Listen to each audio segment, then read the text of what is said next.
Enfin, comme Jean-Michel Blanquer, on a quand même beaucoup parlé lors de sa conférence de presse de rentrée. Il a beaucoup parlé de l'école inclusive et des efforts qu'il faisait en termes d'école inclusive.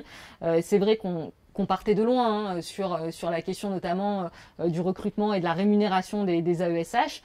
Il y a eu des discussions qui ont été ouvertes, notamment dans le cadre du Grenelle, qui ont moins le mérite d'avoir existé, avec une grille qui a été un peu revu. Maintenant, on est quand même loin des discours pleins d'autosatisfaction du ministre, puisque juste pour vous donner un ordre d'idée, l'ancienne grille commençait à 779 euros, la nouvelle grille va commencer à 782 euros. Donc on n'est pas sur une revalorisation, là aussi, qu'on peut qualifier d'historique.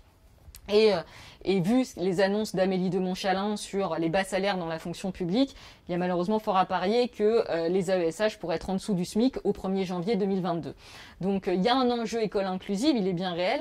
J'ajouterais qu'à travers les AESH, il y a un enjeu aussi très fort d'égalité professionnelle entre les femmes et les hommes, hein, puisque les AESH, c'est à 95% des femmes, et qu'on voit bien comment il y a un certain nombre de thématiques qui peuvent ici se croiser.